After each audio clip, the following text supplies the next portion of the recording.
পটুয়াখালী কলাপাড়া পৌর শহরের পুরান ফেরিঘাট সংলগ্ন সড়ক ফুটপাত ও খেয়াঘাট বালু পাথর দিয়ে বন্ধ করে জনদুর্ভোগ সৃষ্টির বিরুদ্ধে প্রতিবাদ ও মানববন্ধন অনুষ্ঠিত হয়েছে।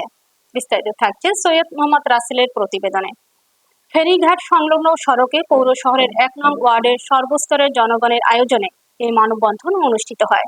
এ সময় বক্তব্য রাখেন স্থপতি মোহাম্মদ ইয়াকুব খান, কৃষিবিদ মোহাম্মদ আহসান হাবিব, কলাপাড়া পৌর শহর ব্যবসায়ী সমবায় সমিতির সাধারণ সম্পাদক মাওলানা মোহাম্মদ শহীদুল ইসলাম, গাউস মাতুব্বার, অ্যাডভোকেট জেড.এ. কাউসার, ব্যবসায়ী মোহাম্মদ শাহজাহান পাহলান, মিন্টু মোল্লা ও সমাজসেবক আফতাব হোসেন।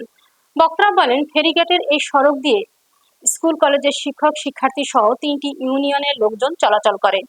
সড়কটির উপর বালু পাথর রাখার ফলে সাধারণ জনগণের চলাচলে প্রচন্ড বাধাগ্রস্ত হচ্ছে।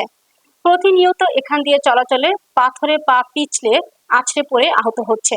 দ্রুত সময়ের মধ্যে এই পাথর বালি সড়ক থেকে সরানো না হলে কঠোর আন্দোলন করা হবে।